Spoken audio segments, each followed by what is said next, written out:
everyone! Nandito na naman ako, si Ate V, Ate Movie, para mag-unpackaging or unbox, kung ano man. Kasi may nag-comment sa akin, hindi naman siya may box, tapos sabihin mo unboxing. Oo nga naman, may point siya. So, mag-unpackage ng order from Shopee ulit. At, eto naman, in order ko, kailangan siya. In a way na kapag nagbabike ka, tapos napagod ka, syempre mauuhaw ka. Pero hindi to water bottle. Ito ang water bottle holder. So, mamaya papakita ko sa inyo kung saan ko siya binili, tsaka description based on sa seller. Okay? Based sa seller, kumbaga kung ano yung description na nilagay nila, ilalagay ko sa huli as usual. So, ito yung binili ko. Galing na naman siya China. My gosh! Lagi na lang galing China na order ko. Although, kasi sabi ko nga sa inyo na nakaraan, pag bumibili ako, ma-check din ako sa price. Kasi yung price ng binibili ko, kino-compare ko from one store to another. Hindi ako bibili agad. Pag nakita ko, ay, ganito rin yung itsura niya, tapos mas mura dito na lang ako bibili, ganun ako.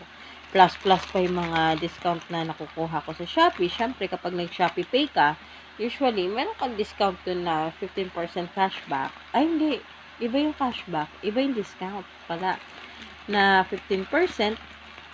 Pero, maximum of 100 pesos din yun. Pero, malaking bagay na rin yun, di ba? So, ito siya. Road bike, bicycle, V-shape, water bottle holder.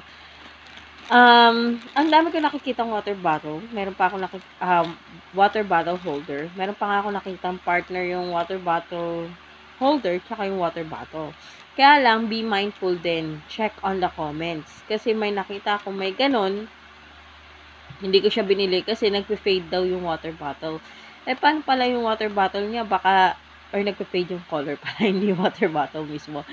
Paano pala yung water bottle just in case na ano 'di ba na parang baka may chemical yung humalo sa tubig, mga ganun. Iisipin mo mainit pa man din sa kalsada, mainit magbike, ganun. So, we need to be mindful lalo na sa mga gamit na pwedeng maka-affect sa health natin. Okay? So, eto na siya. Ganito lang yung pagkakabalot niya. Actually, parang sabi ko sa sarili ko, ano to? Parang hindi masyadong maganda yung pagkakapackage nila ate mo. Kasi naman sila. Tapos, ayan. Dalawang binili ko pala. Dalawang order. Kasi, alam mo na, dalawa yung bike namin dito. So, kailangan dalawang order. So, bubuksan na natin. Nahanap ko yung bukasan eh. Asan yun? Ayan na. So, ito, hindi naman siya kamahalan. Ito yung binili ko. Tige 80 plus lang yan. So, ito na nga siya. So, yun na nga. Dalawa yung in-order namin.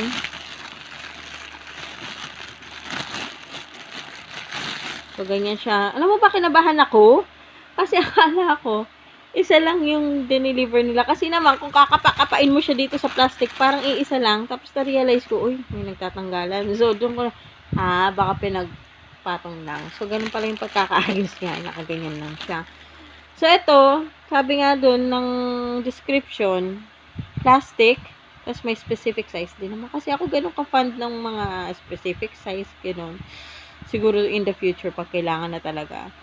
Tapos, ayun, kumbaga may specific water bottles lang na pwede mo ikabit dito. So, ayun na nga, ito, goma to. Goma to. Tapos, ito, plastic. Tapos, pag ilalagay siguro si water bottle, pag ganun, malamang. Tapos, ito yung pinakasambutan ng puwetan ng bottle. So, dito mo ipapasok yung tornilyo. Speaking of tornilyo, yun nga pala, hindi lahat ng water bottles na makikita mo sa Shopee ay may tornilyo. So, better talagang babasahin mo yung description niya. Kasi pangit nga naman na bibili ka, mag-expect ka ng something na wala naman pala sa description niya. Magbasa ka rin ng comment ng mga tao para malaman mo rin kung ano yung usual na kakulangan ng binibili mo.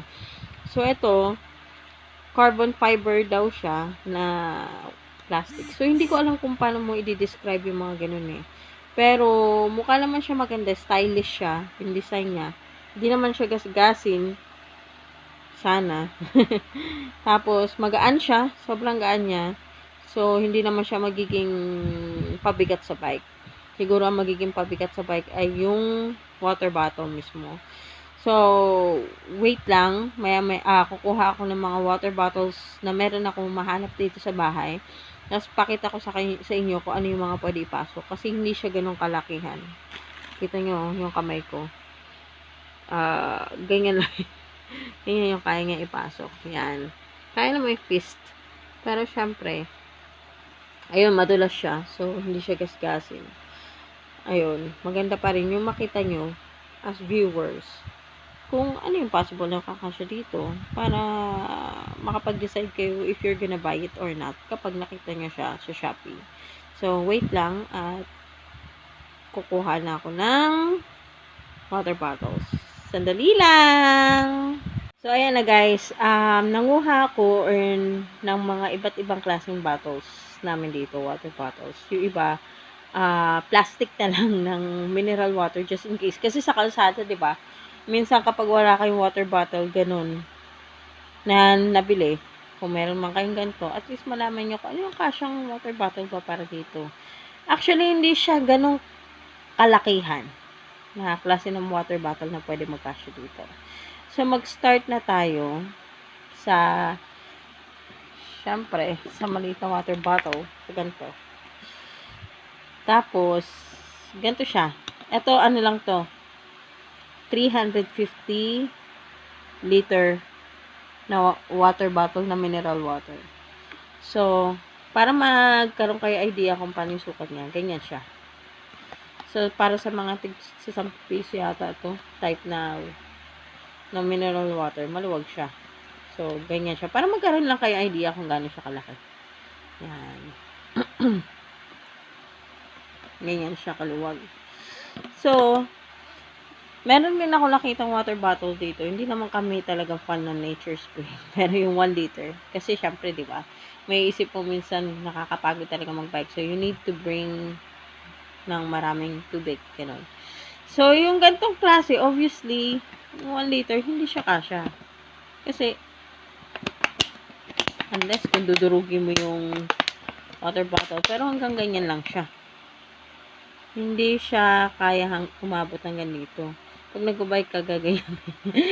Baka hanggang dyan lang siya. Tapos, naganap ako water bottle namin dito. Ito sana. Maayos yung water bottle na to. Kaya lang, tinignan ko yung size. Hala, hindi kasya. So, maganda rin. Buti na lang, bumili muna kami ng handle bago.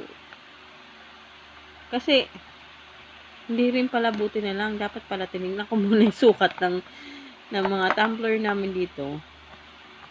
Or water bottle.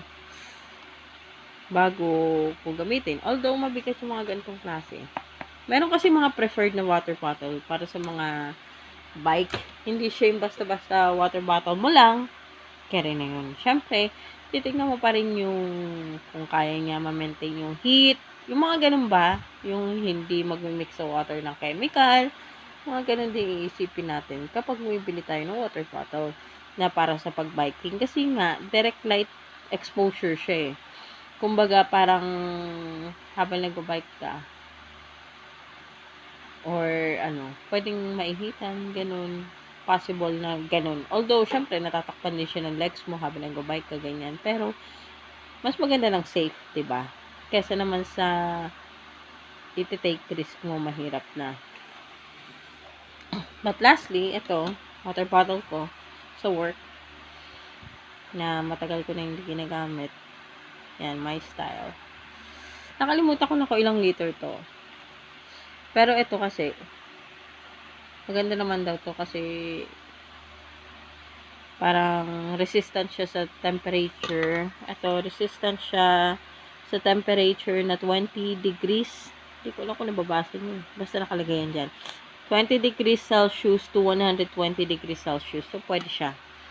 Ngayon, tignan natin kung kasya ha. Ganito siya. Yan. Medyo mapapabuka mo. Pagdating dito, tataas mo lang. Yan. Kaya lang hindi siya ganun kakasya. Baka masira yung water bottle handler ko or something. Pero pwede na, no? I mean, bahala na si Batman. Ayun. So, ito yung pinaka-posible kong gamitin. Pero, syempre, bibili pa ako ng much smaller. Para lang magkasya dito sa water bottle handle ko. Or holder, rather. Ano ba yung sinasabi ko? Pero, yun na nga. Maganda siya. So, yun yung measurement para magkaroon kayo idea. Kasi ito naman yung mga common na alam nating lahat na size ng water bottle. So, ang 350 ml, hindi kasya. So, feeling ko, yung 500 ml, feeling ko kasya. Kasi itong 1000 ml, hindi rin kasya sa panlaki. So, baka at sana yung 500 ml, kasya siya dyan. Okay? So, I hope na natuto kayo.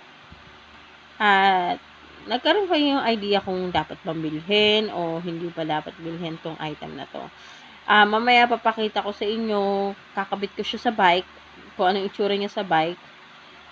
And I hope you enjoyed this show. So again, maraming salamat at magandang araw sa inyong lahat. Bye-bye!